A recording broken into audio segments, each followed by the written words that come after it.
Happy Saturday, Risers. We hope you are all having a phenomenal weekend. Saagar and I are back with some of our favorite moments from the week. That's right. This week, we talked to a lot about the future of both parties in post-election. We did a little bit of looking back as well. Ryan Girdusky, author of They're Not Listening, discussed how Trump lost white, non-college educated voters in some key swing states.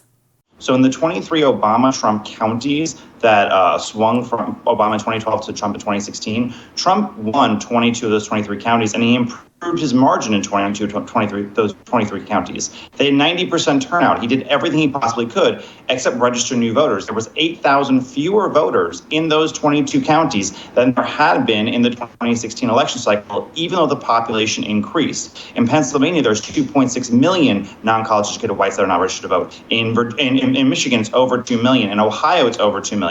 All these states where there was easily his base, I mean, they did vote mostly for him, but where these numbers were on the ground, he did not approach to sit there and try to register them like Stacey Abrams did in Atlanta. And I think that's important. And as far as messaging goes, I mean, I heard a lot about the Platinum Plan, the black unemployment rate, the American Dream Plan for Hispanics, all that stuff. I did not hear about a Midwestern plan once. Ryan has been calling this from the very beginning. He's been one of the most vociferous people trying to push Trump to that better direction. He called this on the white male strategy from the very beginning about how if you underperform by 2%, doesn't matter how much you pick amongst Latinos. And he was 100% correct about this one. Yep, indeed he was. And he always has the facts and the numbers to back it up, which I really appreciate. Yeah.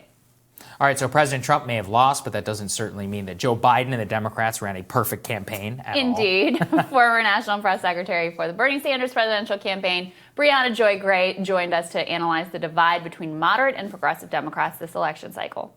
I just want everyone to dig deep and imagine what kind of narrative would be being pushed right now if Bernie Sanders were at the top of a ticket and the party experienced the kind of failures it experienced last Tuesday.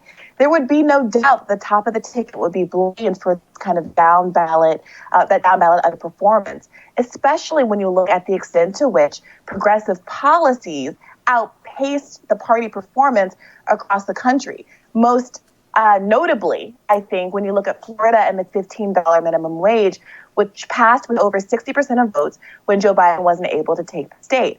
And yet, Democratic moderates, corporate Democrats, never missed an opportunity to punch left and blame the base of the party, the base that actually managed to turn out crucial voters in crucial states, the door-knocking efforts of people like Rashida Tlaib and Ilhan Omar in their respective states that really pulled Joe Biden across the edge. And instead of being grateful, what we see is this kind of infighting. Look, as you know, I think it's important to be honest about which policies are popular today and which ones are not and may require more education. So as we've discussed, progressive economic policies like Briahna's talking about Medicare for all, every single candidate that backed Medicare for all in a swing district won re-election. Every candidate but one who actually backed the Green New Deal won re-election. Some policies like defund the police are not popular today. Yeah. Now that doesn't mean that they're not. Education is the problem. That doesn't mean that they're. I know you don't, but that doesn't mean that you shouldn't, if you believe in that, advocate for that. But that is something to be aware of, and I think some of that nuance often gets lost in this conversation. Overall, though, she is 100% correct that if it was Bernie Sanders at the top of the ticket and the down ballot underperformed, they would 1,000,000% blame him. It would be his fault. But since it's Joe Biden and Nancy Pelosi and Sherry Bustos, a moderate blue dog who almost lost her own seat, who was running the DCCC, nothing to see. It wasn't our fault. We didn't do anything wrong. This is why I'm very sympathetic to that, which is that, look, it's like they're getting blamed, but it's not like what's being offered is all that great. Like, what are you offering up? Impeachment? How did that work out? It's actually dramatically unpopular. It's like the only thing, it's right up there, like 30% or so in terms of what the country wanted. And they're the people who went all in on that. So they're not offering anything. They held up a stimulus check. They paid a huge price for that. And again, they'll never acknowledge how that worked out for them. So that is where I'm deeply sympathetic to the progressive left. Like getting blamed for something which whenever what you're offering up as the alternative is equally unpopular is ridiculous. And not to mention, for all their talk of AOC, Nancy Pelosi has been an albatross around the neck of every True. single Democratic candidate for over a decade now, and I don't hear any talk about that. Yeah, nobody ever is like, oh, we need to get rid of Nancy Pelosi. You'd be like, you do a lot better off if you did. Indeed. But, yeah. All right, that does it for us. We'll be back later today with the week that was in media screw-ups.